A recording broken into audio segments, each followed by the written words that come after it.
Madame, Monsieur, bonsoir. Vous êtes à votre magazine Le Débat. Merci d'être avec nous ce soir. Le coaching est donc l'accompagnement du coaché dans le but de l'aider à réaliser, à atteindre ses objectifs, qu'ils soient personnels ou professionnels. Il y a depuis quelques années un boom du coaching en Côte d'Ivoire. Métier de coach certifié, coach non certifié, influenceur coach, conseiller, motivateur. Nous allons tenter d'y voir plus clair ce soir. Se faire coacher, est-ce un besoin croissant d'assistance et d'accompagnement ou est-ce pour la plupart un effet de mode amplifié par les réseaux sociaux? Nous ouvrons le débat ce soir. Pour ce faire, nous avons des personnes ressources, nous avons des invités qui nous accompagnent. Madame Dénéo Désiré est avec nous. Madame, bonsoir. Bonsoir, Madame Touré. Vous êtes spécialiste en politique et sciences humaines. Exactement. Merci d'être là ce soir. Monsieur Seybi Tra Jamal, bonsoir à vous. Bonsoir, madame. Vous êtes sociologue, vous êtes également maître de conférences. C'est bien ça. Madame Sangaré Madame, bonsoir. Bonsoir, Mariam. Vous êtes coach de vie éthique certifié. C'est cela même. C'est cela. Monsieur Achille Eoumouan, monsieur, bonsoir. Bonsoir, Mariam. Vous êtes consultant, vous êtes formateur en développement personnel appliqué. C'est bien ça. Mesdames, messieurs, merci d'être avec nous en plateau ce soir. Nous parlons donc du boom des coachs en Côte d'Ivoire. Quel impact donc sur la société? Donc la première des choses, ça va être de dégrossir les choses et de nous définir le coaching et la notion de coaching spécifiquement en Côte d'Ivoire. Je vais commencer par vous, Madame Dénéo Désiré. Après le coaching en Côte d'Ivoire, il faut déjà regarder à partir de quand on commence à avoir l'appellation coach. Moi, je sais que de mémoire, déjà depuis toute petite, dans le magazine de midi, déjà, on avait, comment il s'appelle en fait, il y avait un pasteur qui passait très souvent, mais c'était déjà en fait du coaching en fait, à mon sens. Aujourd'hui, avec du recul, quand on regarde, c'est du coaching qu'il faisait, même si on n'appelait pas cela en fait du coaching en fait. Et on va avoir en fait un essor. Et ça va se faire avec les réseaux sociaux. Donc, à partir de 2012, 2013, quand on aura une grosse pénétration en fait, d'Internet sur le territoire ivoirien, on va avoir de plus en plus de personnes qui vont s'appeler coach, se réclamer coach. Coach de quoi, en fait parfois sur des questions matrimoniales, parfois sur des questions de sport, parfois des coachs aussi qui accompagnent aussi professionnellement. Je pense à Vincent Cadjo ou encore à Jean Eoumouan qui va accompagner des femmes sur les questions des TIC et tout ça. Donc on va voir ça se développer petit à petit et jusqu'à partir de 2015-2020 en fait avoir un boom en fait avec des influenceurs qui vont en fait s'auto-proclamer coach, peut-être parce que le mot coach ou le coaching en fait n'est pas un mot protégé comme serait l'appellation avocat, notaire en fait et bien d'autres. Alors vous dites quelque chose de fondamental, le coaching n'est pas en mode protégé. Ça c'est quelque chose déjà que l'on retient. Mais sur la définition d'un point de vue général, c'est bien ce qu'on a dit. Vous avez une spécificité à y apporter. Je n'ai pas compris. En ce qui concerne la définition du coach. Ça va être une personne qui accompagne, en fait. Moi, je pense que quand il y a un coach, il y a un coaché, il y a un client, en fait, qui va accompagner une personne pour un besoin bien spécifique, de sorte à ce que la personne soit autonome. Je ne suis pas coach. Je pense qu'il y a des personnes, en fait, qui sont qualifiées, qui sont coachs, qui pourront bien, Vous en fait... êtes tous là parce que chacun voilà. Mais qui vont l'essence de la voilà, qui vont l'accompagner à atteindre, en fait, un objectif bien spécifique. Ça peut être dans du sport, ça peut être pour perdre des kilos, ça peut être pour pouvoir résoudre des problèmes matrimoniaux, ça peut être, en fait, un coaching de beauté. Donc, qui vont aller, en fait, recourir au service d'une personne qui est experte ou qui a de l'expertise en fait dans cette question-là et qui va les accompagner en fait. Donc il y a aussi du coaching en entreprise où un coach va aller enfin donner ses services aux entreprises. On le voit de plus en plus en Côte d'Ivoire à travers les team building. On va faire appel à des coachs de motivation pour pouvoir resserrer l'esprit d'équipe. Ou sinon, enfin, le coaching qui est le plus demandé, c'est le coaching personnel. Ça va être un individu qui va contacter un coach pour l'accompagner dans son parcours concernant un objectif bien spécifique à atteindre. C'est parfait, ça me va très bien comme définition. Monsieur Seybi Tra Jamal, le coaching, vous avez une définition un peu différente à y apporter? Oh non, juste dit que c'est un phénomène qui vient du monde occidental et on va dire qui s'est exporté dans notre milieu. Comme Madame disait tout à l'heure, le coach, c'est celui qui aide à performer. Oui. Voilà, à l'issue des formations, on acquiert un ensemble de compétences pour lesquelles on est très souvent employé dans le système de production. Et avec ces compétences qu'on a, il arrive des moments où on n'arrive pas à atteindre les objectifs qu'on se fixe ou les objectifs qu'on vous fixe. Oui. En ce moment-là, on a besoin d'être accompagné, on a besoin d'être aidé pour atteindre les objectifs visés. C'est en cela, dans la division sociale du travail, certaines personnes se sont spécialisées dans ce domaine-là, dans divers secteurs de la vie économique, la vie sociale, la vie culturelle, pour pouvoir aider les uns et les autres à décuffler leur énergie, à aller au-delà des limites qu'ils observent. Ça peut être une limite psychologique pour pouvoir atteindre le but. Donc, c'est véritablement une relation d'aide entre quelqu'un qui demande à être assisté et celui qui se spécialise dans le domaine. Mais bien avant ou aujourd'hui avec le numérique, il y a des coachs de fait où il y a, on va dire, de vrais faux coachs. D'accord, on va y arriver. Alors, mais on voulait déjà la définition de manière générale. Maintenant, sur ma droite, donc, nous avons des coachs. Alors, nous avons des coachs et dans même la manière dont on définit le genre de coach que vous faites, on comprend bien qu'il y a plusieurs spécificités, il y a plusieurs branches. Alors, par exemple, vous, Madame Sangaré Mada, vous êtes coach de vie éthique certifié. Qu'est-ce que ça veut dire? En fait, quand on parle de coaching éthique certifié, déjà, quand on parle de coach certifié, c'est celui-là même qui a l'expertise, qui est rentré dans une école de formation, voilà, qui est un coach réel. Et puis, quand on parle d'éthique, c'est tout ce qui est valeur qui entoure voilà, ce métier. Parce qu'on ne peut pas parler d'accompagnement des humains si on n'est pas soi-même une personne disciplinée. Voilà, c'est ça le plus important. Et ça veut dire qu'il y a des coachs qui n'ont pas cette valeur éthique, parce que là, vous faites la nuance. Voilà, je précise cela. Ils sont certifiés, sans valeur éthique. Non, ce n'est pas évident, parce que moi, du réseau dont j'appartiens, tous les coachs qui sont sortis de là, c'est très clair, c'est des coachs éthiques certifiés, le réseau international des coachs éthiques. Voilà, quand on sort de là, on se dit le coaching d'accord. Parce que pour accompagner quelqu'un, parce que le coaching, c'est on accompagne des humains. Et quand on accompagne des humains, c'est pour les permettre eux-mêmes de trouver leur sens. Et pour que quelqu'un puisse trouver son sens, il faut que ce soit vraiment fait dans un cadre très discipliné. Voilà. D'accord, d'où coach de vie éthique certifié. C'est ça. Très bien. Alors, Monsieur Ouman, vous êtes consultant formateur. Oui. Alors, c'est une appellation très différente de coach Mada, consultant formateur en développement personnel appliqué. Quelle est votre spécificité? La spécificité ici, c'est que l'accompagnement des gens, c'est bien. Mais l'accompagnement répond à des méthodes. Il faut être méthodique dans l'accompagnement. On n'accompagne pas parce qu'on a envie d'accompagner. Par exemple, après Adelaide dit, le coaching, c'est donner des ailes pour permettre à l'autre de voler de ses propres ailes. Voyez-vous, le coaching, pour moi, c'est comme de l'amour. Vous avez de l'amour en vous. Vous avez besoin de la présence d'une tierce personne pour développer cet amour qui est en vous, pour libérer ce potentiel d'amour. Seul, vous n'y arrivez pas. En présence d'une tierce personne, ou même le regard, vous regardez une autre personne que vous admirez, que vous aimez bien, cet amour sort de vous. Comment faire pour faire sortir cet amour de vous? C'est pour ça qu'on coach les gens. D'accord.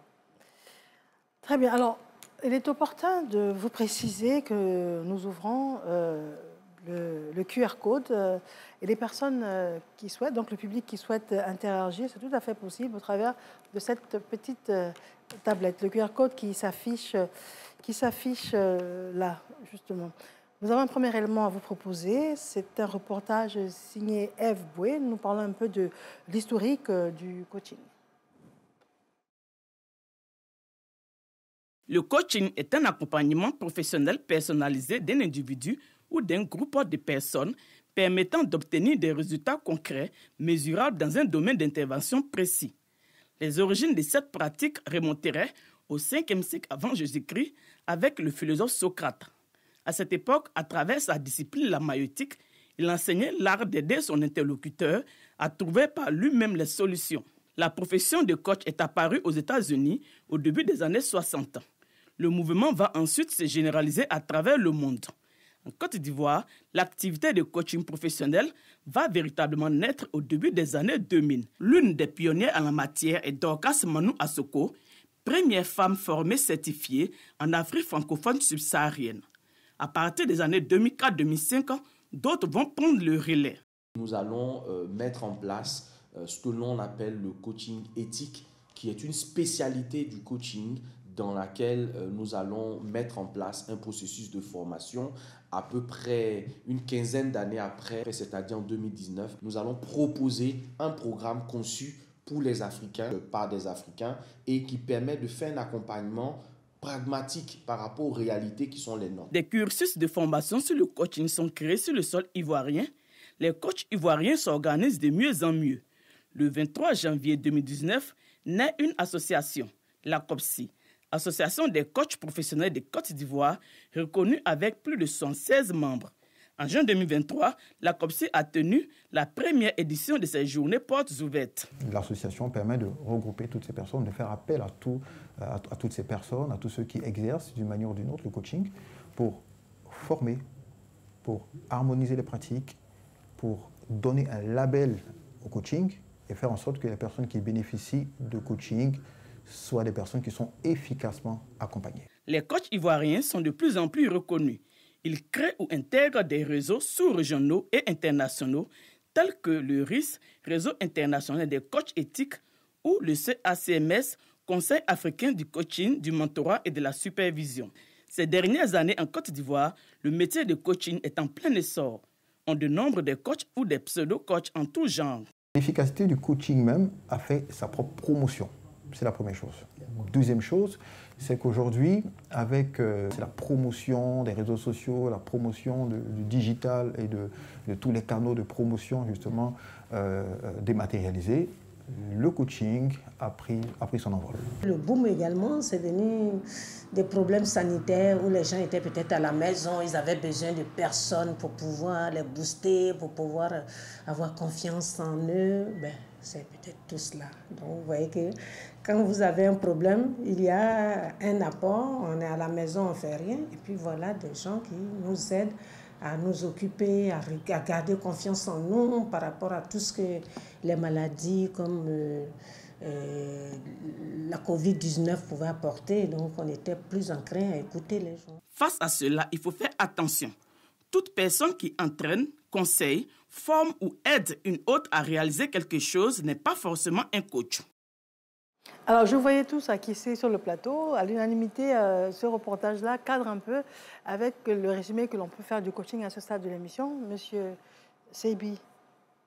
Oui, c'est bien cela. Donc, je pense que, comme on l'a dit, le facteur numérique a amplifié cette situation. Et comme je le disais, c'est un phénomène qui vient du monde occidental. Je crois que le reportage a parlé du début, autour des années 60. Et donc, comme nous sommes dans un village planétaire, donc forcément, bénéficiant, on va dire, de cet environnement qui a, on va dire, créé la mobilisation autour de ce phénomène en Côte d'Ivoire, nous sommes en plein dans ce coaching qui fait que le vrai et le faux se côtoient. Et donc, c'est le lieu de démêler le vrai de l'ivraie.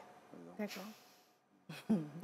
Madame Dénéo-Désiré, alors vous qui étudiez la science humaine, on a forcément besoin au cours de sa vie de se faire coacher? Je pense qu'en fait, l'existence humaine, même on parle de socialisation dans le développement d'un être humain. Il y a ce qu'on va appeler la socialisation primaire, c'est-à-dire la socialisation qui va se faire à la maison étant enfant, la socialisation secondaire, ce sera tout ce qu'on va apprendre en dehors de la maison avec l'école. Et puis, on peut parler aussi de soft skills, c'est-à-dire des compétences qu'on va aller développer, ou on peut, du savoir-faire ou du savoir-être. Ce sont des compétences qu'on n'apprend pas forcément à l'école ou dans le cursus académique. Oui, on peut avoir forcément, on n'a pas forcément besoin d'un coach, en fait, aller recourir au service d'un coach, mais dans la vie de tous les jours, même quand on regarde le mode de fonctionnement de nos sociétés africaines, on a par exemple dans le Nord le rythme du poro, où on est accompagné en tant qu'individu jusqu'à être à atteindre un stade de maturité. Dans toutes nos sociétés en Côte d'Ivoire, il y a cela. À l'Ouest, il y a tout ce qui tourne autour des rites de masques Donc on a déjà dans notre pratique un accompagnement. Après, comme je le disais, le coaching tel que présenté aujourd'hui, à travers un coaching individuel, c'est des choses qui ont existé parce que même quand on prend le cas des femmes dans notre société, une femme qui accouche, on va peut-être lui envoyer dans certaines sociétés, surtout en pays à quand on va lui envoyer une femme à côté qui n'est pas forcément du cercle familial, qui vient lui apprendre comment est-ce qu'on prend soin d'un enfant, comment est-ce que son corps va régénérer. Donc c'est des pratiques qui ont toujours existé. Après, tel que je ne suis pas forcément toujours d'accord quand on situe parfois l'origine de certaines pratiques d'un prisme occidentalo-centré. On a une société africaine, parce que là où il y a société humaine, on le dit en anthropologie, il y a forcément un mode d'organisation. Donc il y a de l'accompagnement qui existait. Et le coaching peut-être tel qu'il existe aujourd'hui, à travers des personnes qui sont allées se faire former ailleurs, oui, il y a eu quand même une remise aux normes ici en tenant compte de notre sociologie, de notre pratique. On ne va pas forcément pratiquer la PNL, les pratiques de programmation neurolinguistique telles qu'elles se pratiqueraient en Occident avec ici. Donc, je pense que le coaching a toujours existé chez nous, mais pas forcément sous l'appellation de coaching. D'accord. Coach Mada. Oui. Alors, quand on préparait cette émission, vous me disiez quelque chose de fondamental. D'accord. Le coach n'est pas un conseiller. Bien sûr. Et j'ai l'impression qu'il y a confusion. D'accord. Donc, pouvez-vous nous expliquer quel est le rôle du coach au quotidien? Parce qu'on aurait pu penser que ça pourrait être un conseiller ou, au-delà d'un motivateur, quelqu'un qui nous aide à prendre une décision. Et ce n'est pas le cas. D'accord. En fait, il faut qu'on sache que le coach n'est pas un conseiller. Le coach, ce n'est pas lui le mentor. Le coach n'est pas un motivateur. Le coach n'est pas un sensibilisateur. Le coach, c'est celui-là qui a pour but d'aider son client à atteindre ses objectifs et réussir soi-même. Voilà, sa vie professionnelle ou sa vie personnelle. Tout à l'heure, la sœur disait que quand une femme accouche, elle est accompagnée. Là, ce sont des conseils qu'elle reçoit. Quand tu accouches, tu tiens ton bébé ceci, tu fais cela. Quand tu pars te marier, ta maman te donnerait des conseils. Non, une femme ne fait pas ci, une femme ne fait pas ça. Ce sont des conseils pratiques. C'est des astuces qu'on te donne, voilà. Mais à part ces astuces, demain, et si toi-même tu as un problème d'équilibre personnel, tu fais comment? C'est la différence entre le coaching. Le coaching, déjà, t'amène à être une personne équilibrée, à te conseiller toi-même. C'est très important. Mais comment se conseiller soi-même si on se sent fragile? Justement, c'est le coaching qui te permet de ne plus avoir cette fragilité, d'avoir cette maturité, d'avoir cette résistance, d'avoir cette sérénité soi-même, de se connaître, de développer sa propre personnalité. En telle enseigne, quand tu connais ton potentiel, ta propre valeur, tu as le temps d'avoir un discernement très clair. Voilà, c'est ça en fait le coaching. Alors que le conseil, c'est une situation bien donnée. Si moi j'ai envie de donner un conseil à Mariam, elle va venir me dire par exemple, voilà, mon mari me bat, je lui dirai, mais s'il te bat, tu prends tes bagages, tu pars chez tes parents, c'est un conseil.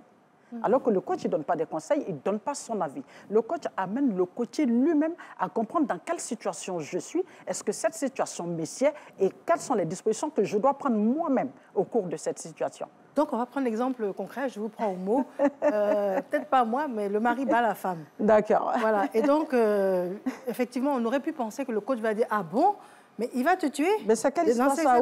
Dans ces conditions, il faut partir. Oui, effectivement. Ça, ce n'est pas le rôle du coach. Non, non, ça, c'est pas le rôle du coach. Comment vous emmenez la personne elle-même à prendre la bonne décision? D'accord. Je vous donne par exemple une anecdote. Une femme qui arrive au cabinet qui te dit « Ah, mon mari m'a tapé, il a cassé mes côtes, mais ce n'est pas possible, je ne peux pas. » Et tout de suite, Si tu n'es pas dans ta posture de coach, la seule chose que tu as envie de dire, c'est pour dire, mais comment tu peux te laisser te casser les côtes? Comment tu fais? Mais vas-y, va prendre tes bagages, dégage, va chez tes parents. Non, ça, ce n'est pas le rôle du coach. Le coach va rentrer dans un outil, par exemple, qu'on appelle la ligne de temps et de vie. Comment est-ce que tu as connu cet homme? Vous êtes marié comment? Vous êtes arrivé à quel niveau? Les problèmes ont commencé comment? Les problèmes se présentent comment? À quel moment ça se présente? C'est-à-dire qu'on appelle ça le questionnement. Et l'écoute active. Le coach est celui-là qui écoute beaucoup. D'accord. D'accord? On écoute plus le client qui est en face de nous et de question en question, la personne va commencer à comprendre dans quelle situation je suis. D'accord? Et jusqu'à ce qu'elle-même se dise, c'est vrai, mon mari m'a cassé peut-être les côtes, ce qui n'est pas normal, ce qui est vraiment blâmable, mais j'ai l'impression que moi-même, je suis peut-être à la base de cette situation. Mais comment j'arrive à résoudre ce problème? Et à partir de là, parce que le coaching, c'est tout un process. D'accord. Voilà. Il y a jusqu'à 8 procédures en coaching. D'accord. D'accord? Voilà. Monsieur Ouman, dites-nous, quels sont les différents genres de coaching, les grands axes identifiés? Alors, aujourd'hui, nous avons identifié 4 formes de coaching. Dans le coaching, il faut distinguer les formes de coaching et les modes de coaching. Nous allons partir déjà sur les formes de coaching. La première forme de coaching, c'est le coaching d'intégration. On vous nomme à un haut poste de responsabilité. Il est bien, il est de bonne loi qu'on puisse vous permettre de réussir votre prise de poste grâce à un coaching personnalisé. La deuxième, c'est le coaching de performance. Oui.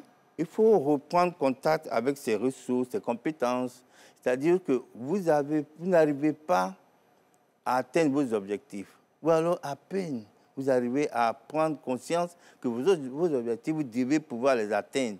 Vous avez besoin d'un coach qui vous permette de vous booster, de vous remotiver et de vous permettre d'aller de l'avant afin que vous puissiez atteindre vos objectifs. Oui. Aujourd'hui, dans l'entreprise, on avait demandé aux gens d'être efficaces. Quand vous êtes efficace, on vous demande d'être efficient. Et quand vous êtes efficient, on vous demande encore d'autres choses. Prenez de la hauteur. C'est pour cela qu'en entreprise, on dit que le manager doit savoir prendre l'hélicoptère. C'est-à-dire qu'il doit savoir prendre de l'altitude pour regarder les aptitudes, les comportements et les attitudes de ses ayants droit. D'accord. Pour qu'ils puissent les rendre autonomes. C'est de cette autonomie qu'il s'agit. Il faut rendre les gens autonomes en les coachant. La troisième forme de coaching, c'est le coaching de croissance. Oui. Voyez-vous, vous démarrez petit, vous devez croître. Vous avez besoin de quelqu'un pour vous guider, pour vous dire comment vous allez croître. On ne croit, on ne va pas croître. Vous voyez les arbres. Il y a des arbres, tu crois en allant tout droit vers le ciel. Il y en a d'autres, tu croises en allant à gauche de façon penchée. Alors, comment faire pour équilibrer la personne, comme elle a dit tout à l'heure, pour qu'elle puisse croître régulièrement et aller vers ses buts. Et la quatrième, c'est le coaching de maintenance. C'est ce que moi, j'aime beaucoup. Parce que là, on rentre dans une forme plateau. Dans le coaching de maintenance, c'est quoi? C'est que tout va bien, ma vie spirituelle va bien, ma vie sentimentale va bien, mon travail va bien. Alors, je fais appel à un coach pour me dire comment je fais pour maintenir ces biens. D'accord. Sinon, je risque de chuter un jour. Voici les 4 formes de coaching. Alors, pourtant, nous, a priori, on aurait pensé qu'il y a le coach presque matrimonial, je dirais. Il y a beaucoup de problèmes de cœur. On voit, c'est à profusion sur les réseaux sociaux. Mon mari m'a trompé avec la voisine, avec le cousin, mon fils. Enfin, bref. En fait, comme madame le dit, quand vous venez pour faire du coaching, pour pouvoir être certifié, on vous fait apprendre tout le coaching. Parce que quand un médecin, vous arrivez là, on vous fait apprendre toute la science médicale. Quand vous avez fini, maintenant vous faites votre spécialisation.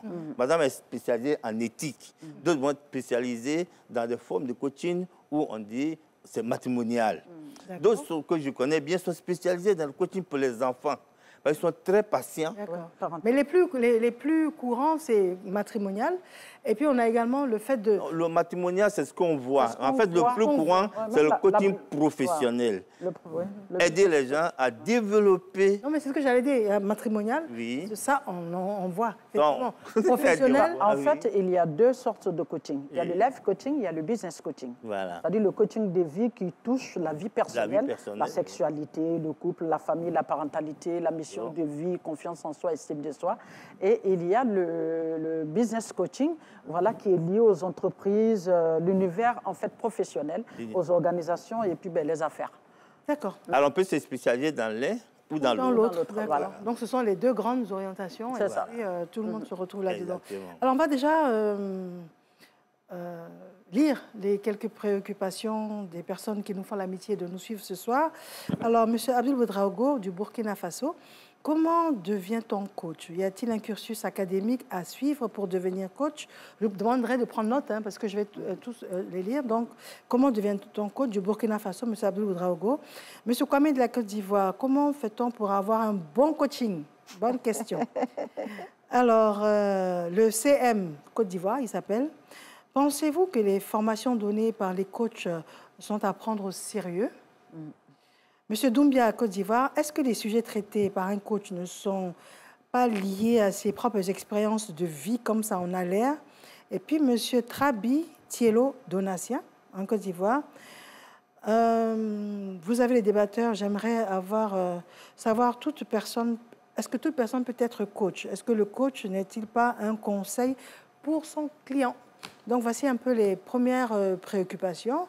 Et moi, la première préoccupation à laquelle j'aimerais que vous puissiez répondre, c'est la formation pour être coach. Parce que dans mon intro, on a bien dit qu'il y a des coachs certifiés, des coachs non certifiés. Vous avez également des personnes qui ont du charisme, des personnes qui conseillent. Donc, on aimerait bien mettre un peu d'ordre dans tout cela. Donc, je fais un nouveau tour de table. Madame, quel est votre sentiment? En fait, il n'y a pas de... Il n'y a pas de métier de coach, on ne va pas à l'école pour devenir coach. On va exercer en fait un métier et après on va aller faire une certification en fait pour être coach de vie. Donc c'est ce qui fait que c'est assez difficile en fait d'encadrer en fait le métier de coaching en fait ou le métier de coach. Parce que moi je peux me lever aujourd'hui avec mes followers, je décide d'aller en fait me spécialiser sur un sujet, me documenter. Je m'auto-proclame coach en fait. Donc, il y a cela. C'est vrai qu'il y a aujourd'hui certaines organisations, certaines fédérations de coaching, là où c'est bien organisé. Au niveau de l'Union européenne, par exemple, le métier commence quand même à être un peu bien organisé. Donc, il y a certaines fédérations qui dispensent en fait des certifications, comme on l'a vu aussi en Côte d'Ivoire avec l'association des coachs en fait certifiés. Donc, il n'y a pas forcément d'école. Tout le monde peut être coach en fait. Tout le monde peut être coach, malheureusement. Tout le monde peut être coach, malheureusement. Avec ou sans formation? Avec ou sans formation, tout le monde peut s'auto-proclamer coach, en fait. Avec ou sans formation, malheureusement, parce qu'on le voit aujourd'hui sur les réseaux sociaux, que ce soit sur TikTok, que ce soit sur Facebook, on le voit, il y a plusieurs personnes qui s'auto-proclament coach, peut-être parce qu'on a eu, en fait, quelques 20 000 followers, on aborde, en fait, un sujet et...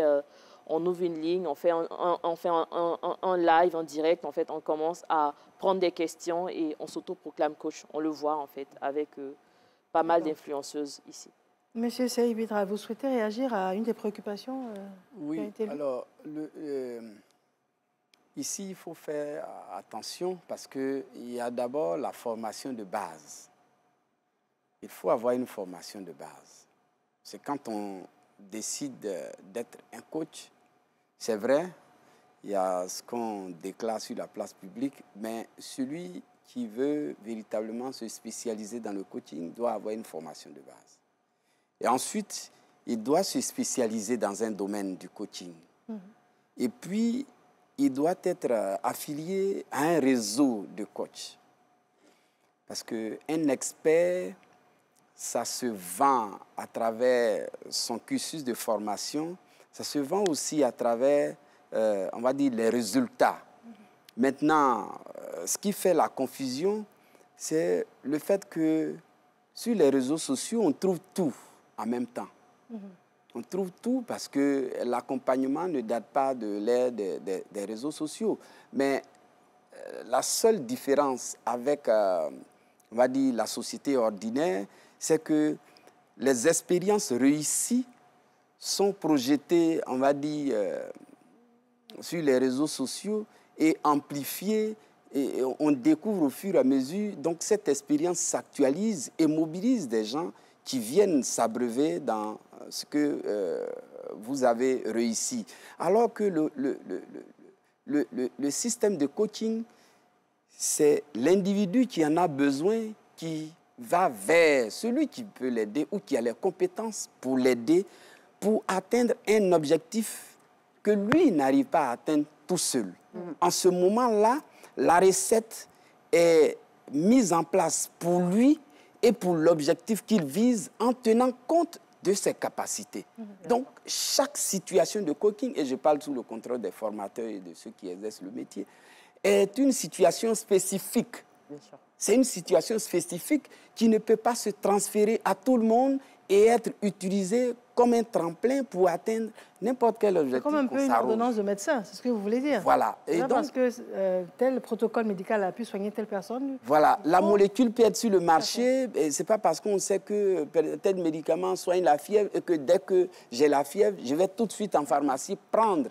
Le risque peut être aggravé avec, on va dire, ce raccourci qu'on prend. C'est pour cela que je dis il faut faire attention. Parce que ce qui nous arrive, il va arriver un moment où les choses vont se stabiliser. Des gens qui vont véritablement devenir, on va dire, des nains éthiques en ayant eu recours. Des nains éthiques. Des nains éthiques. Oui, parce qu'on n'était pas satisfait de ce qu'on est aujourd'hui. On fait recours à des gens, mais qui vont vous rabougrir davantage. Donc il faut faire attention.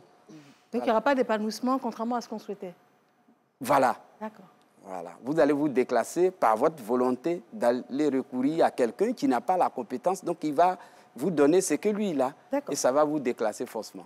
Coach Mada, alors, dites-nous, le talent, le charisme, sans la formation, l'envie, le besoin d'écouter l'autre, par exemple, est-ce que cela ne peut pas constituer une bonne base pour un coach non certifié? Ben, avant, si tu permets, Mariam, j'aimerais bien rebondir sur le fait que... Parce qu'il faut que les téléspectateurs sachent que le coaching est un métier, comme tout autre. Donc, on ne peut pas prétendre que le métier d'un groupe de personnes n'est pas un métier parce qu'on le pense. Il faut que les gens sachent que sur les réseaux sociaux, ce n'est pas du coaching. Les réseaux sociaux, moi, par exemple, j'ai plus de 450 000 abonnés sur Facebook, 600 000 personnes sur TikTok. Je ne fais pas du coaching. Je fais de la motivation et je donne des conseils. Mais quand tu viens chez moi en cabinet, tu ne retrouveras pas la même personne sur les réseaux sociaux. Et puis, un coach réel, c'est une personne... Donc, sur les réseaux sociaux, ce sont des produits d'appât, c'est ce que vous nous dites? Non, ce ne sont pas des produits d'appât, comme je l'ai dit. En fait, nous sommes un peu dans une mission de vie. Est-ce que vous comprenez? Ce n'est pas tout le monde qui peut venir en coaching, parce qu'il y a un montant à payer. Tout le monde ne peut pas venir en coaching. Maintenant, quand on est sur les réseaux sociaux et qu'on donne des conseils, c'est des conseils un peu généraux. Est-ce que vous comprenez? C'est des conseils un peu généraux. Si vous allez moi sur ma page souvent, une personne arrive, pose son problème, je donne une réponse assez brève. Une autre personne arrive, je donne une réponse assez brève. Vous comprenez? Mais ça, ce n'est pas le coaching. Le coaching, c'est tout un process, comme je l'ai dit. En coaching, par exemple, tu ne peux pas venir en coaching sans qu'il y ait un contrat qui te lie entre toi et le coach. Et comme le frère l'a dit tout à l'heure, le coacher, c'est quelqu'un qui a un besoin. Et quand il arrive, il est de son devoir lui-même de vérifier que je suis en face de qui. Est-ce vraiment une personne expérimentée? Oui. Et je me lie à cette personne comment? Je me sécurise comment? Et dès déjà les premières séances, normalement, tu dois savoir si là où tu te trouves, c'est ce qu'il faut ou pas. D'accord? Et tout à l'heure, pour revenir à votre question, vous avez dit, est-ce que le talent et le don? Et je dirais non. Pour être coach, il faut aller à l'école, il faut se former pour pouvoir faire le métier. Si tous ceux qui ont des dons, tous ceux qui savent donner des conseils, et tous ceux qui ont peut-être le génie veulent faire du coaching, on va se retrouver tous, comme ils l'ont dit tout à l'heure, sur les réseaux sociaux. Voilà. Le génie, le talent, le don, on l'utilise à un certain moment. Mais ça ne suffit pas, il faut la formation. Ça ne suffit pas, il faut aller à l'école. N'est coach que celui qui s'est formé dans une école reconnue, dans une école bien spécialisée, à l'appui avec un diplôme qui a une certification.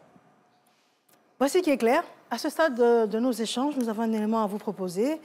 C'est un élément signé Davis Oyo et c'est une immersion dans l'univers des coachs. À l'intérieur de cet immeuble se tient un cours particulier. Leçon du jour, histoire du coaching, de ses origines à nos jours. Conduit des individus d'un port à un autre port, le coach va être celui qui aide à atteindre des objectifs, donc à atteindre une destination. Attentifs et passionnés, les coachs en fin de formation prennent note et interagissent. Donc l'objectif, c'est de gagner. Tout à fait. C'est bon? C'est bon. Mon rôle est de corriger les défauts esthétiques des personnes. Le métier de coach s'est imposé à moi parce que les personnes qui viennent à mes instituts ont des problèmes de forme extérieure. Mais au-delà de ça, elles ont des problèmes, surtout les dames, plus profonds.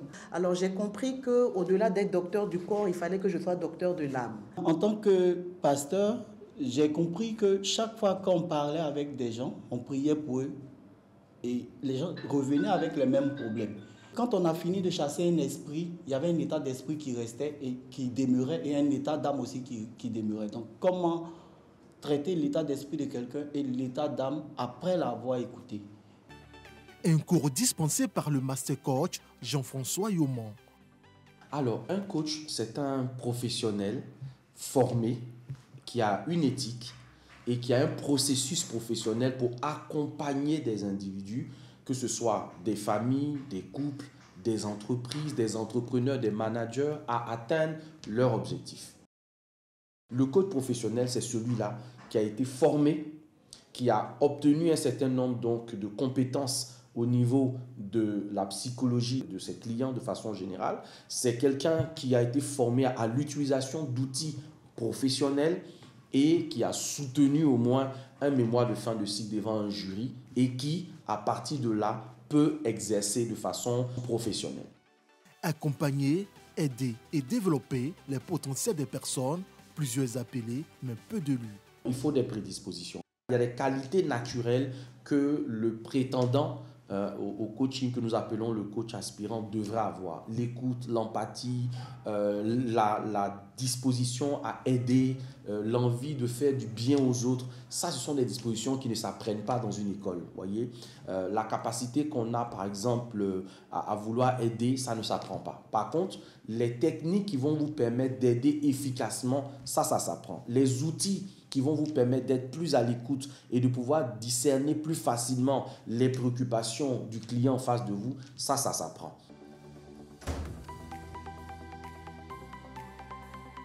Virginie est coach il y a 1 an, spécialité mission de vie et business coach. Le coaching, je le perçois comme une réponse à un appel divin. Ça a été un appel en 2016. Et j'ai commencé à m'intéresser à ce domaine-là parce que avant, même quand j'étais sur les bancs, parce que moi de formation, j'ai fait la finance, je me voyais beaucoup plus en train d'aider les hommes, en train d'écouter les hommes, en train de les aider à atteindre certains objectifs de vie. Que ce soit des cas de dépression, des cas de blessures intérieures et tout ça. Écrivaine, conférencière et formatrice en marketing digital, coach Virginie participe au montage de ses vidéos enregistrées avant sa publication. Objectif, ne rien négliger pour impacter directement ses 8000 abonnés. Donc je monte moi-même mes vidéos parce que j'aime moi-même voir comment est-ce que je vais rendre mes messages, donc la qualité, le message qui est donné, voilà. Donc je travaille moi-même à la qualité et au rendu final de mon travail.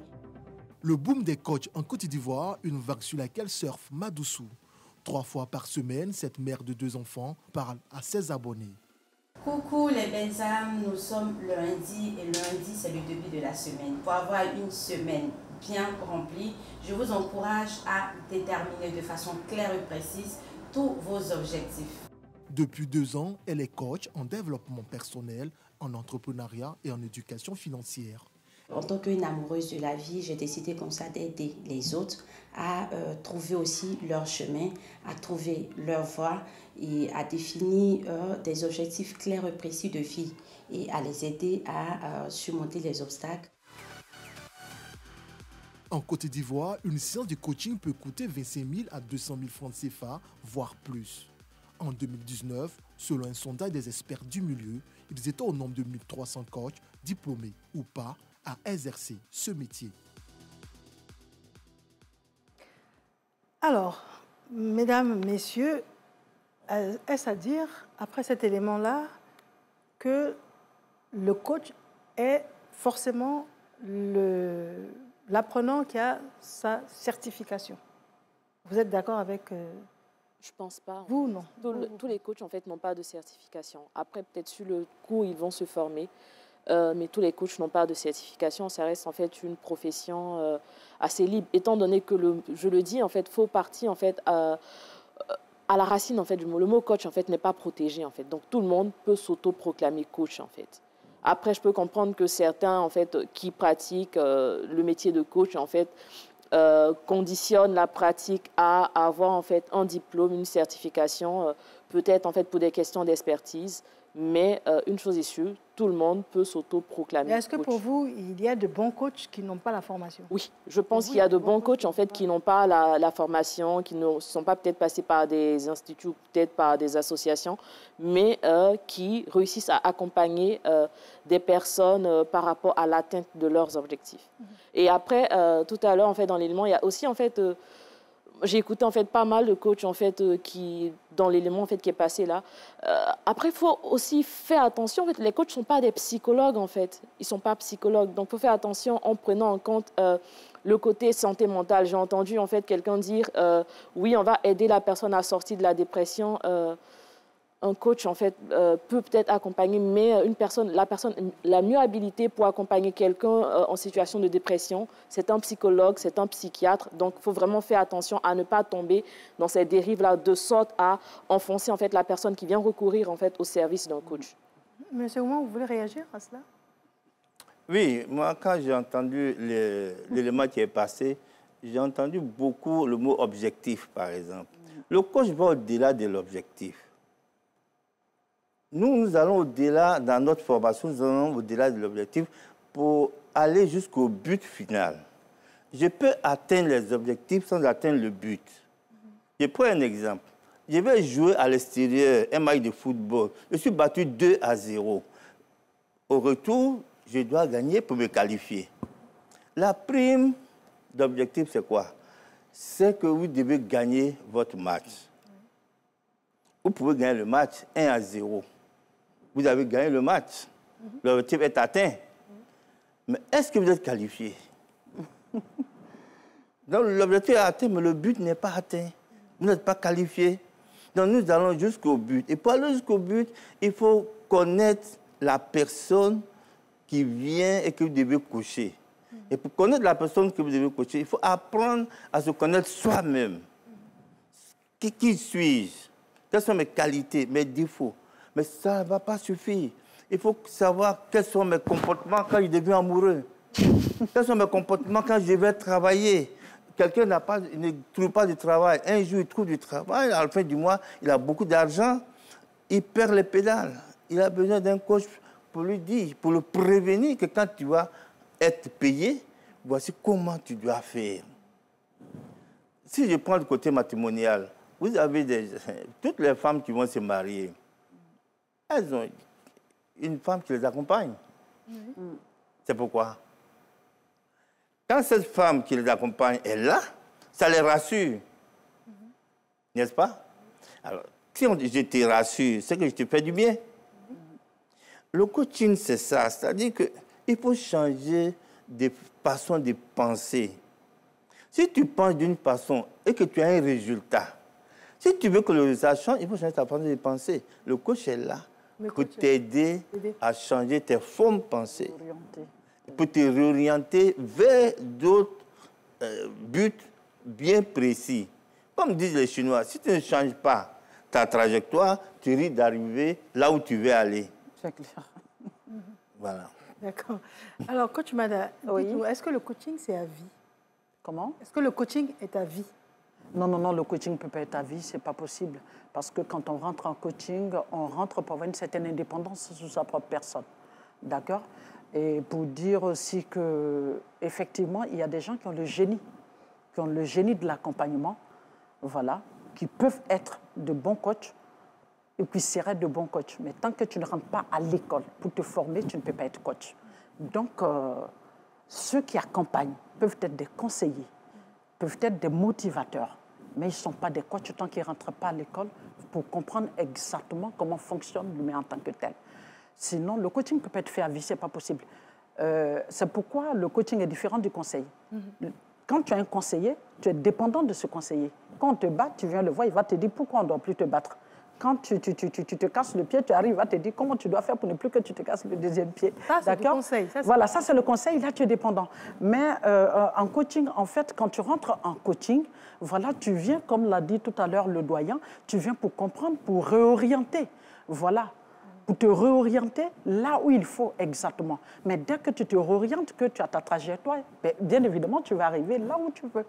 Et à partir de ce moment, c'est pour cela, en coaching, dans les 8 processus, le dernier process, c'est la rupture. Voilà. Alors, à ce stade de l'émission, nous allons interagir avec notre public qui nous suit. Monsieur Kosti, Côte d'Ivoire. Alors, quelle formation pour devenir coach? Monsieur Yao Ndré Paul, je voudrais savoir, c'est quoi un coach, un bon coach? Le coaching, à quoi ça sert? Bon, il aimerait savoir ça. Monsieur Da, Justin, est-ce que le coach peut-il suppléer le père ou la mère? Et le psychologue, alors, quel est son rôle? Alors, est-ce qu'il y a une nuance entre formateur et coach? Je veux savoir si 2 personnes, ça c'est Monsieur Biou, je veux savoir si 2 personnes qui ont le même problème et l'un des 2 se fait coacher, l'autre peut-il suivre le conseil donné à l'autre ou doit-il se faire suivre? Monsieur Yannick, bonsoir cher coach. Pensez-vous que vos différents objectifs sont atteints, l'exercice de votre fonction, et quel bilan faites-vous depuis l'avènement du coaching?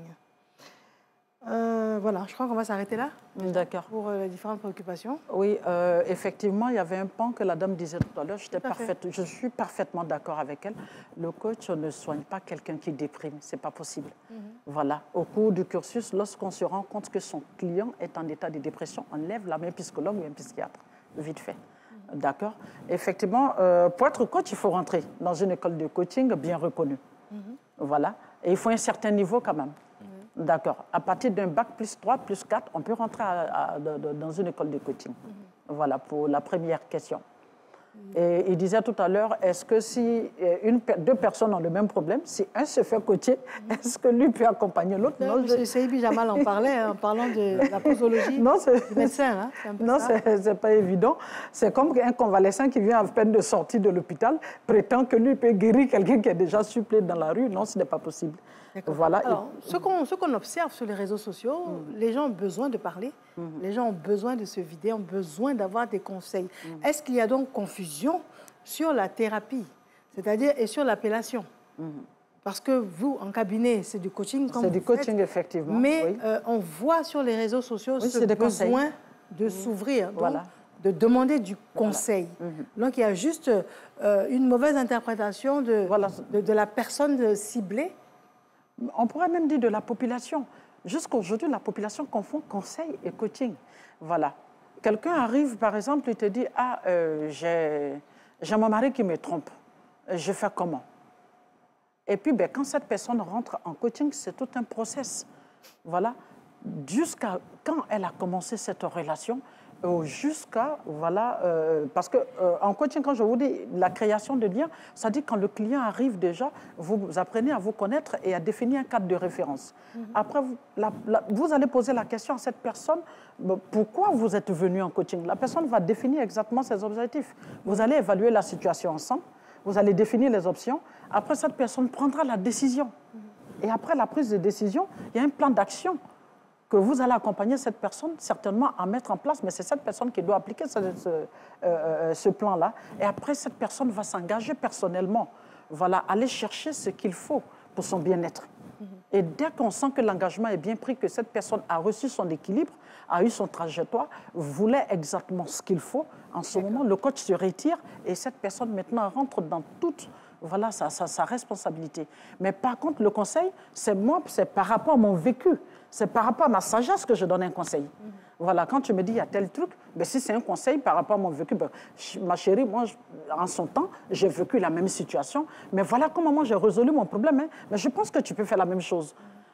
Et cette personne qui est en face là-bas, est-ce que c'est la même personne que moi j'avais en face de l'autre côté? Non. Voici la grande différence. Alors qu'en coaching, voilà, c'est ça. Réagir, M. Ouma? Oui, comme elle le dit si bien, en fait, le coach, c'est qui? Le coach est celui qui vous dit ce que vous ne voulez pas entendre. Ça, c'est une première chose. Le coach est celui qui vous fait voir ce que vous ne voulez pas voir. Pourquoi? Pour que vous puissiez devenir ce que vous voulez être. Je veux être quelqu'un qui a une maison dans 5 ans. Alors, le coach va vous aider à faire en sorte que vous ayez cette maison. Mais comment? Un coach ne décide jamais à la place du coaché. Ça, c'est la première chose à comprendre. Mais je vais t'aider à te dire, si tu veux une maison dans 5 ans, commence par acheter un terrain. Si tu as le terrain, commence déjà à mettre de l'argent de côté pour ça, et commence à voir qui va te prêter l'argent pour finir la maison. Et je vais te dire une chose, une maison ne se termine jamais. Si tu attends de finir totalement la maison, c'est que tu ne rentreras jamais là-dedans. Si tu as monté ce qu'il faut monter et qu'elle est fonctionnelle, tu rentres et le reste, tu fais tout doucement, un peu, comme les Ivoiriens disent, un peu, un peu. Donc, vous voyez, celui qui donne les conseils, il va te dire non, fais ça, c'est bien, il ne faut pas faire ceci. Non, le coach, moi, très souvent, je vais te dire quelque chose que vraiment tu n'as pas envie d'entendre. Je prends un exemple. Une dame vient me voir et puis elle me dit, Monsieur Ouma, je suis avec 2 personnes, dites-moi qui est la personne qui est bien et je vais rester avec elle. Je la regarde et je lui dis, vous avez payé pour votre entretien, n'est-ce pas? Elle dit oui. Il y a vous et puis il y a 2 hommes. Ça fait combien de personnes? Elle me dit, ça fait 3 personnes. Entre les 3 personnes, vous savez qui n'est pas bien? Elle me dit non. Je dis, mais c'est vous. C'est vous qui n'êtes pas bien. Mais si vous étiez bien, vous ne sortirez pas avec 2 personnes. Donc, allez voir, allez vous revoir. Et le jour que vous sortirez avec une seule personne, vous revenez, je vais vous dire ce qu'il en est. Je vais vous dire quelle est la relation qui est entre vous deux. Voilà comment je travaille. Moi, pris comme ça, moi, je dirais que c'est plus en fait du jugement de valeur, en fait. Et s'il doit y avoir du détachement dans la pratique du coaching, selon ce qui a été dit en fait sur le plateau depuis, je pense qu'il y a du jugement de valeur et on peut pousser la personne en fait à la culpabilité. Du moment où une personne décide de prendre son courage, aller recourir à un coach, encore une fois, on reste dans une société où la question de la santé mentale demeure taboue. Le taux de dépression, il est assez élevé. Le taux de suicide, en fait, je crois que la Côte d'Ivoire, c'est le 2e pays en Afrique où les hommes, en fait, se suicident le plus. Donc, dès lors qu'une personne, en fait, décide d'aller voir un coach, c'est qu'il y a un besoin, en fait. Moi, je pense qu'il y a aussi de la nécessité, de la bienveillance, en fait, qu'il faut avoir, de l'empathie. Et là, vous estimez que les propos de M. Eoumou, c'est un jugement, c'était quand même un jugement de valeur? Un jugement de valeur, en fait. Donc, du moment où la personne vient, en fait, je pense qu'elle a besoin d'être accompagnée, en fait. Donc, c'est la raison pour laquelle, tout à l'heure, je disais, en fait, qu'il faut vraiment faire attention. En fait, un coach n'est pas un psychologue, en fait. Le coach n'est pas un psychologue. Et peut-être, en fait, regardez, parce que je sais que pour pouvoir réussir, par exemple, le métier de coach, en fait, en étant en fait, coach PNL, c'est-à-dire tous les coachs qui font de la programmation neurolinguistique, ça va demander d'avoir un peu quand même un peu de formation en fait en psychologie, parce que ça reste en fait de l'humain sur lequel on travaille en fait. C'est un être humain, c'est des personnes qui viennent avec tout un bagage émotionnel en fait. D'accord. Alors pour ma part, personnellement. Attendez, je dis juste que M. Oumou réagisse parce qu'elle estime que votre position, enfin, votre, oui, si vous voulez faire du coaching, il faut commencer à apprendre à choquer aussi. Hein. D'accord. Parce qu'il y a des gens qui ont besoin de choc émotionnel pour se réveiller. D'accord. Il y a ça aussi. Oui, madame, vous êtes d'accord pour ma part, en fait, le coach, c'est la posture basse. D'accord. Et un coach n'a aucun droit de jugement ni d'interprétation sur son client qui arrive. Comme a dit la dame en face tout à l'heure, quand le client il arrive, il a besoin de comprendre. C'est normal, une jeune fille peut arriver, par exemple, et te dit, j'ai 2 prétendants, ce n'est pas forcément qu'elle est volage. J'ai 2 prétendants, coach, et aujourd'hui, je veux comprendre ces 2 prétendants. Voilà, lequel serait peut-être un bon mari. Mais il serait bon d'écouter cette personne. Et, si elle vous dit, je sors avec les 2. Oui. Vous dites, je sors avec les 2. Non, comme je l'ai dit, le coach n'a aucun droit de jugement sur son client. Vous écoutez. Elle est venue, parce que là, le but n'est pas le fait qu'elle sorte avec les deux. Elle est venue pour comprendre, en fait, entre ces deux personnes, qui serait peut-être un bon mari, un bon époux pour elle. D'accord? Elle vient d'abord pour comprendre qu'est-ce que d'abord le mariage. Elle vient pour comprendre d'abord est-ce qu'il y a une certaine compatibilité selon le comportement quand elle-même, elle va expliquer comment ces deux prétendants se présentent. Et puis, ben, à la longue, puisque c'est elle-même qui va décider après. Mais elle a envie aussi qu'on l'écoute et qu'on puisse l'orienter.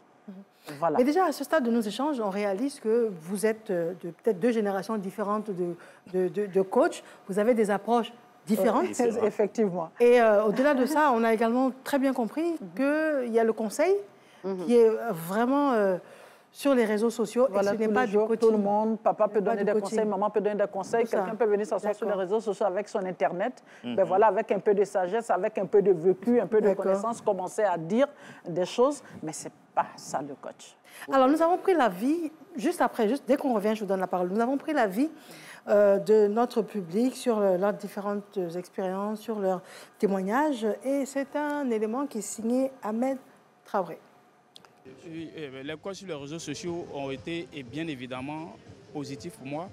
J'ai une fois écouté l'intervention de coach Yoma qui a donné vraiment des conseils concernant le niveau de maturité, le niveau de mentalité qu'un individu comme nous devons avoir pour pouvoir véritablement braver les échelons et puis surmonter les épreuves afin de pouvoir atteindre nos différents objectifs.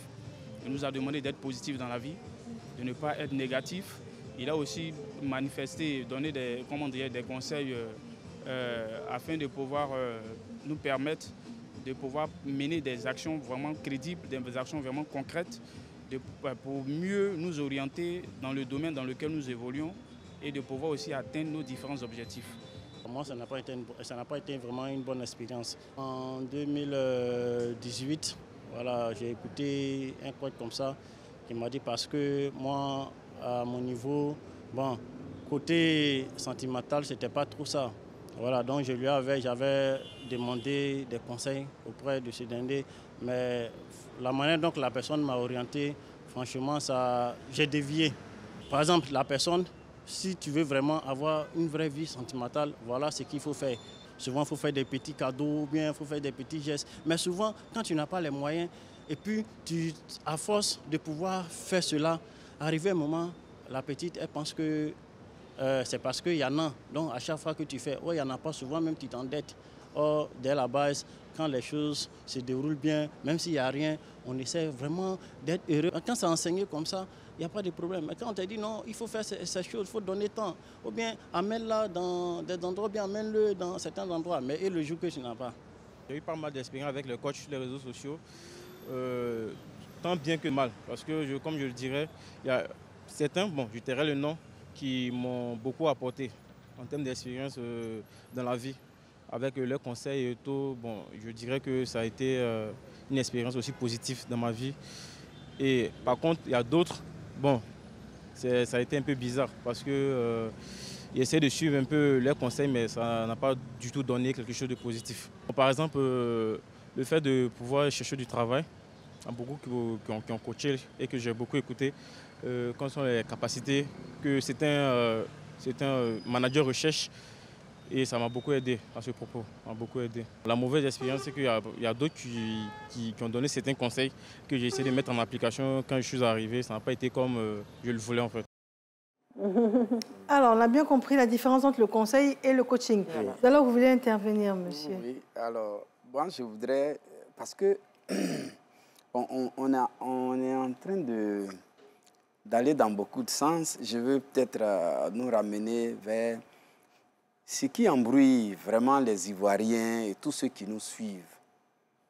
C'est le fait que tout le monde se fait appeler coach et on écoute tout le monde à longueur de journée à travers les réseaux sociaux et qu'on applique à sa vie. On n'a pas des résultats, on a des résultats. Il ne faut pas se voiler la face. Tout le monde n'est pas coach. Mais tout le monde peut donner conseil. Le coach, parce que nous sommes dans une société qui est en train de se spécialiser c'est une société de compétences qui se construit. Quand on a une société de compétences qui se met en place, on a la formation, on a l'expertise et on a des objectifs liés à un poste qu'on n'arrive pas à atteindre. C'est-à-dire, on a la compétence, on a les objectifs et on est confronté à des barrières psychologiques.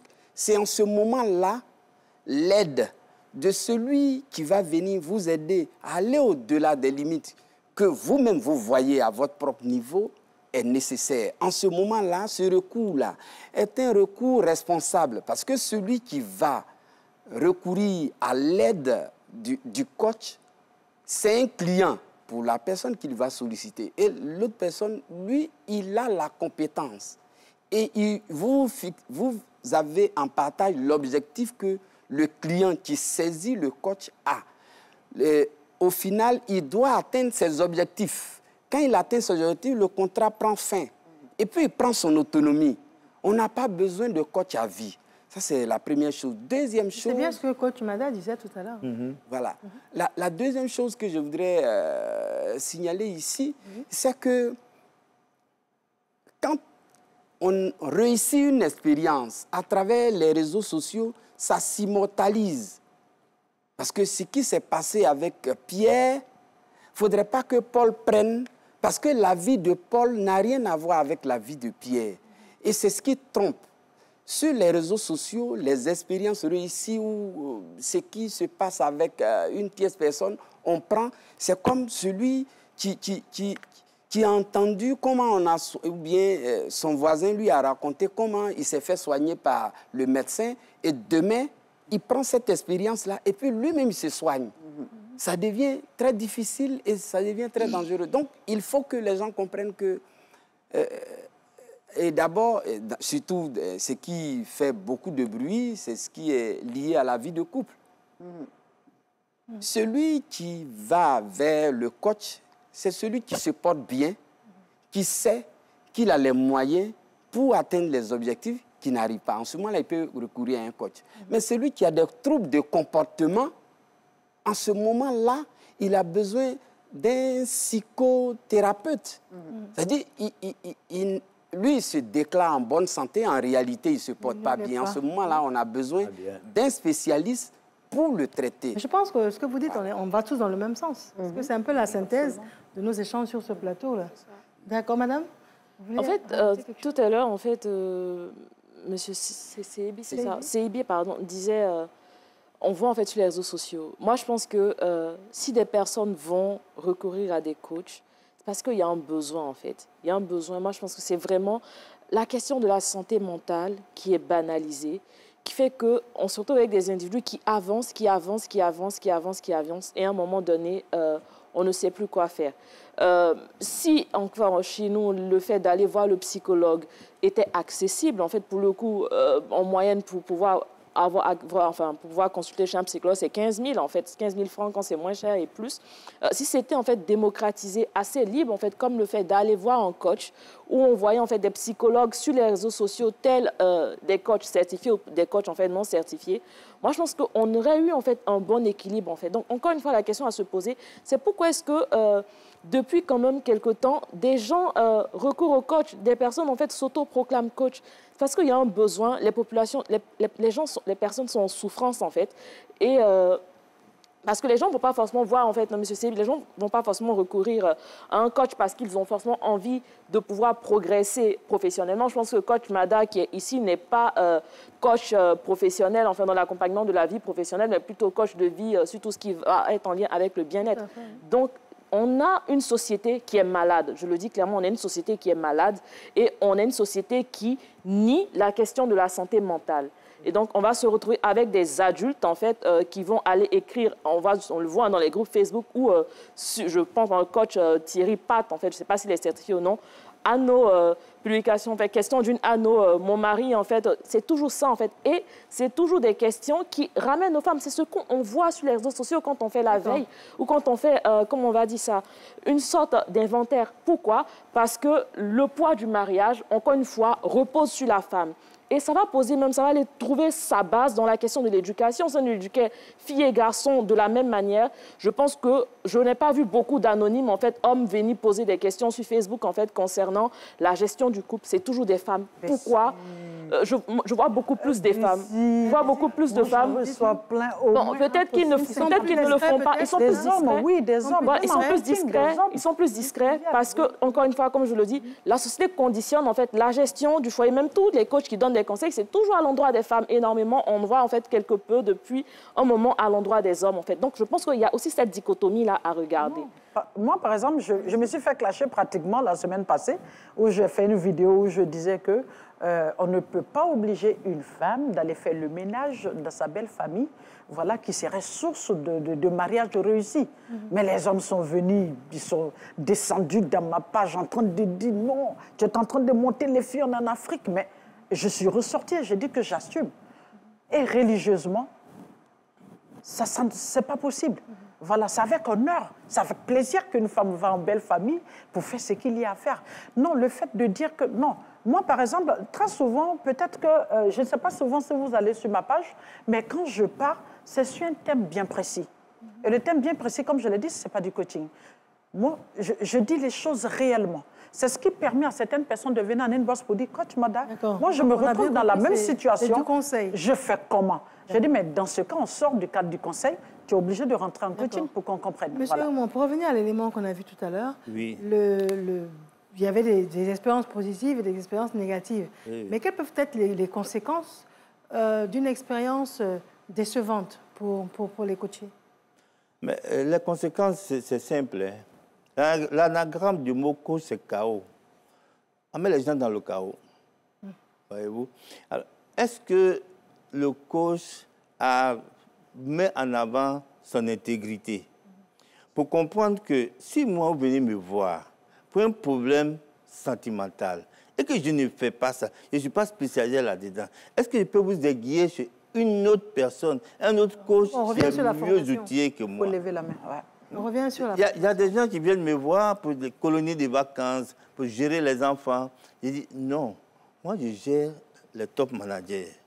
Parce qu'eux n'ont pas beaucoup de temps. Et comme moi, je n'ai pas beaucoup de temps, on se comprend, on se voit 45 minutes, c'est bon. Mais mon ami, M. Bréoué, qui lui organise des colonies de vacances, il toujours à les enfants, il a tout le temps pour les enfants. Donc, je leur donne le numéro, allez le voir dès ma part, si vous arrivez, il va vous recevoir. Très bien, nous avons un dernier élément à vous proposer. Nous cherchons à savoir comment réguler le secteur.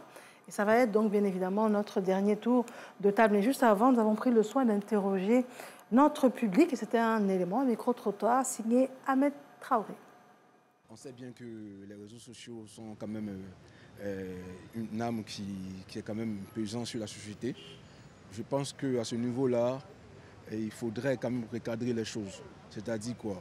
On ne peut pas permettre à tout le monde de pouvoir donner des conseils qui ne sont pas mieux pour la population.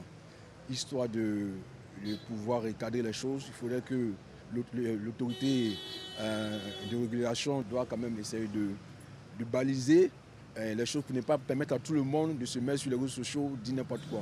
Je pense que pour mettre l'ordre, il faut que ça soit structuré. N'importe qui se lève pour dire qu'il est coach. Ce n'est pas donner des conseils qui montrent que tu es coach. Il faut faire une formation. Je pense qu'il y a des formations qui sont faites.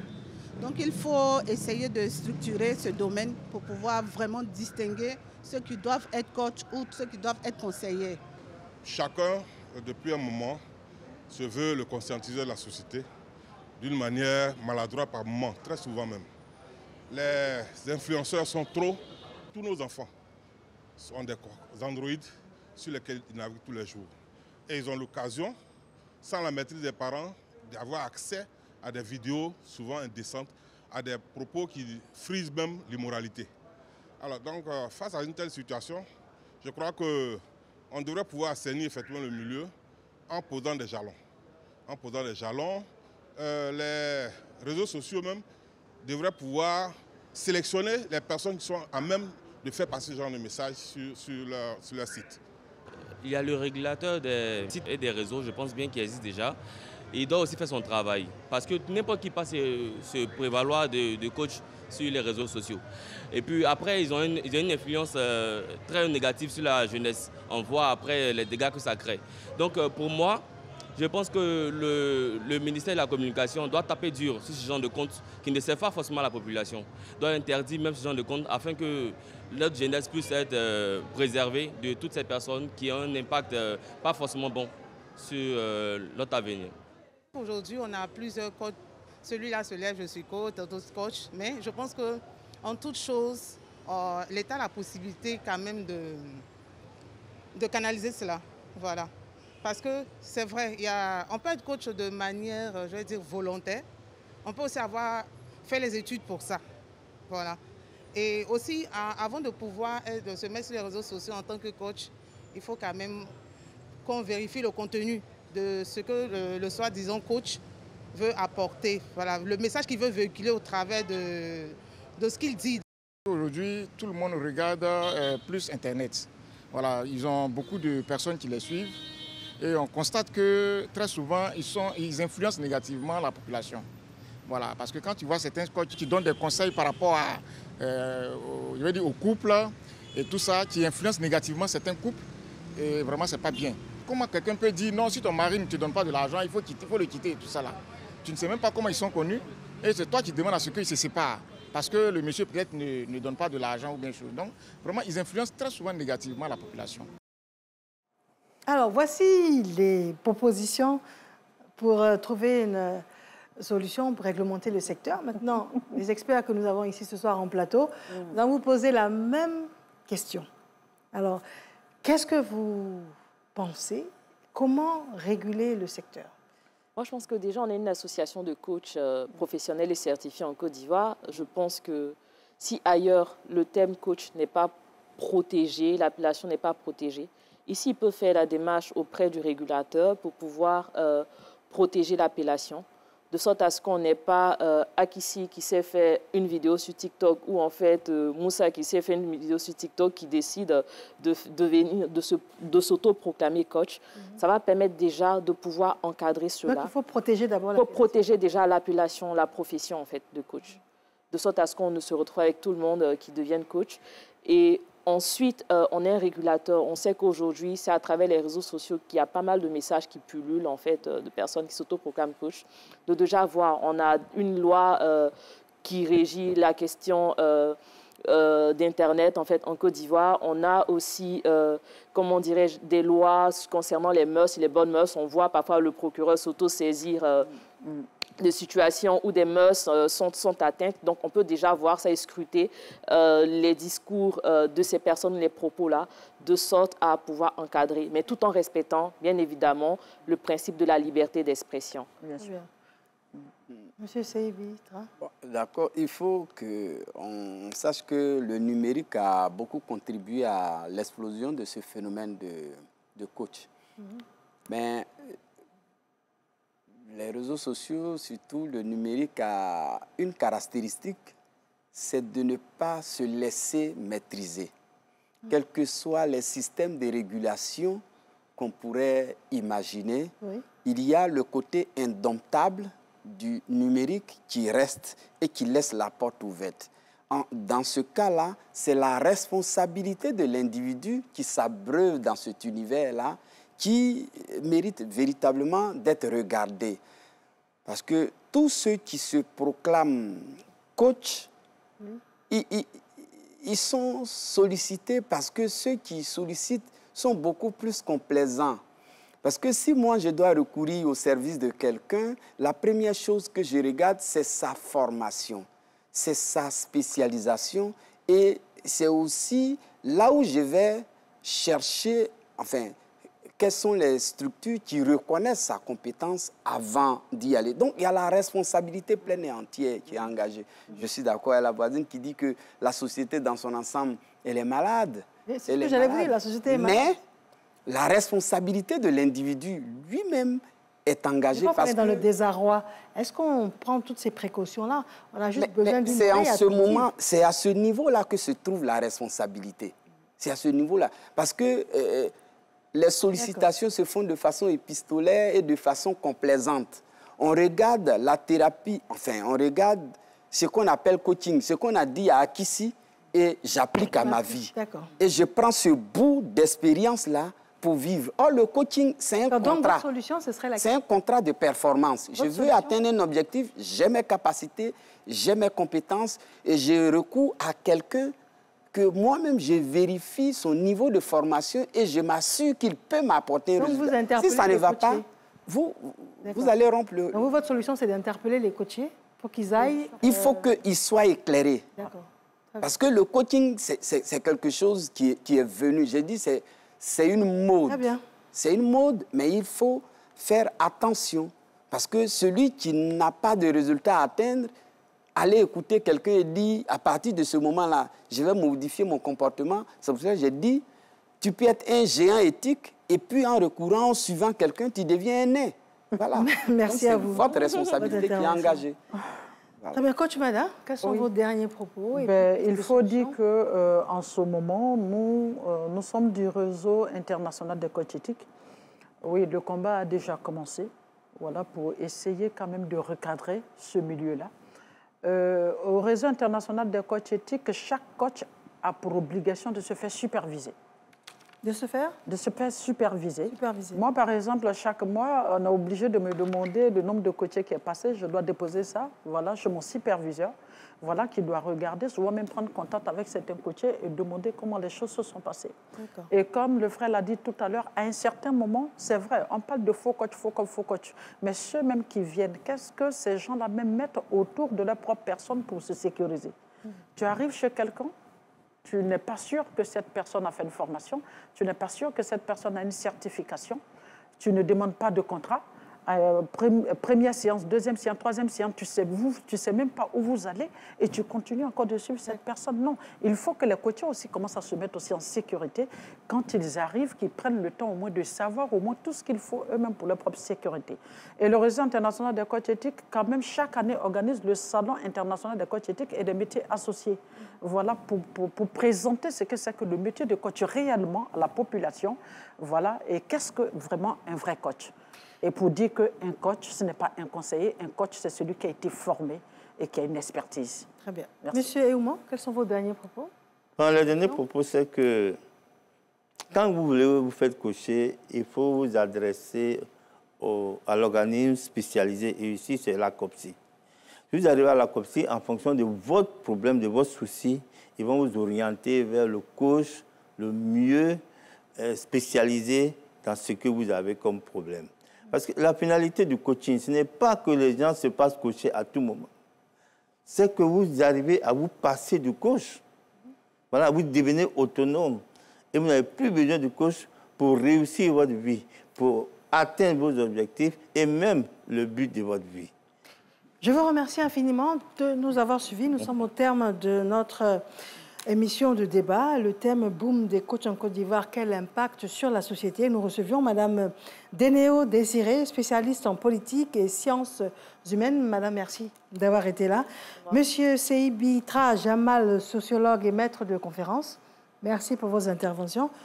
Nous recevons également Madame Sangaré Mada, coach de vie éthique certifiée. C'est important de préciser. C'est cela. Et nous recevons également M. Achille Eouman, consultant, formateur en développement personnel appliqué. Merci. Madame, Monsieur, bonsoir. Nous espérons que vous avez pris bonne note et puis faire bon usage de tous ces différents conseils, tout en vous remerciant d'avoir été là. Bonsoir.